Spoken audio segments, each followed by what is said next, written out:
Pemerintah Amerika Serikat tengah mempertimbangkan langkah yang belum pernah terjadi sebelumnya, yaitu opsi memberikan pembayaran tunai langsung kepada seluruh warga Greenland sebagai bagian dari upaya memisahkan wilayah itu dari Denmark dan membawanya ke dalam pengaruh Washington.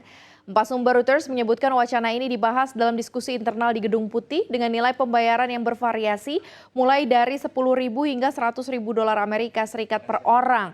Greenland saat ini merupakan wilayah otonom Denmark dengan jumlah penduduk sekitar 57.000 jiwa. Pemerintahan di Copenhagen dan otoritas Greenland juga tegas menyatakan pulau tersebut tidak untuk dijual. Sumber menyebut opsi pembayaran tunai hanyalah salah satu dari berbagai skenario, termasuk kemungkinan perjanjian asosiasi bebas atau Compact of Free Association.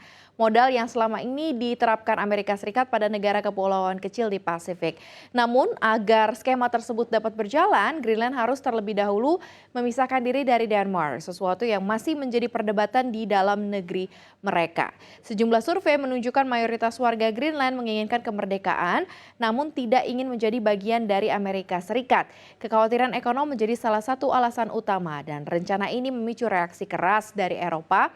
Sejumlah negara NATO menegaskan masa depan Greenland hanya dapat ditentukan oleh Greenland dan Denmark sendiri.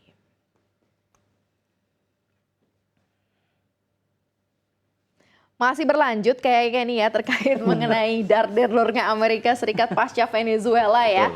Saat ini saya sudah bersama dengan ada Mbak Sefty dan juga Bang Iqbal, Managing Editor CNBC Indonesia. Komentarnya dulu deh nih terkait mengenai dar-der-lur terbaru nih dari Amerika, Mbak Sefty.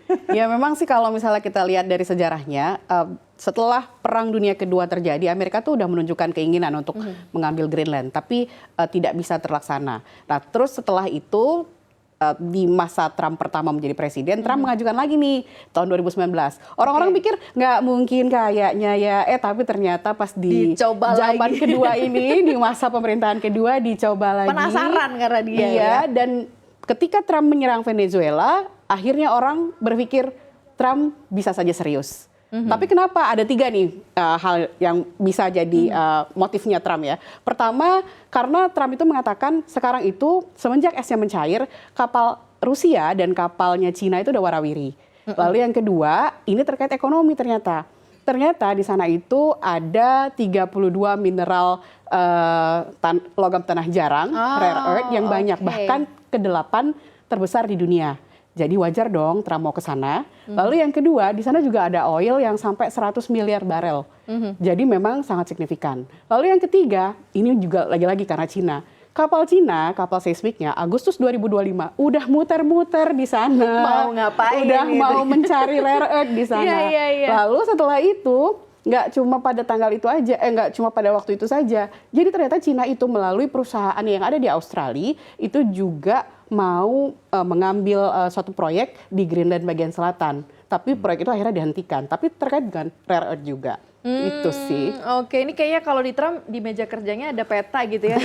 Kayak apa gitu ya. Mau diambil gitu semua kayaknya ya Bang Iqbal ya. Kalau dari sisi Bang Iqbal gimana? Ini apakah memang karena sebuah perencanaan kembali lagi ya menguasai sumber daya alam atau seperti apa nih Bang Iqbal? Kalau melihat yang Venezuela kemarin jadinya multifaktor ya. Jadi ada ekonominya, kemudian juga ada geopolitiknya gitu ya. Karena kalau soal Cina dan Rusia itu bisa dipastikan mereka jaraknya lebih jauh. Karena Amerika yang paling dekat kan sebenarnya gitu. Jadi belum lagi faktor bahwa di internal Amerika sendiri pun ada pertentangan juga. Mungkin Kak Sefty nanti bisa menambahkan bahwa karena senator itu kecolongan juga kan kejadian yang di Venezuela kemarin gitu. Dan mereka nggak mau kejadian seperti kemarin bahwa Trump melakukan sesuatu yang melewati batas itu terjadi lagi gitu. Dan belum lagi yang lebih berat menurut saya ya tentangan dari negara NATO ya, karena Denmark itu bagian dari NATO, Greenland itu bagian dari Denmark, Denmark bagian dari NATO. Dan tadi tim internasional juga sudah menulis ya bahwa Prancis, Jerman itu komentarnya menurut saya sih itu sangat keras ya, karena sampai bawa-bawa Perang Dunia II tuh, terutama presidennya Jerman gitu loh sih.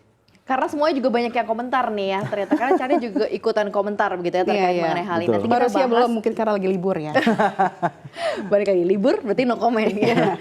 Nanti kita bahas lebih detail lagi seperti apa gitu, apalagi pandangan Anda para netizen ya. Kita bahas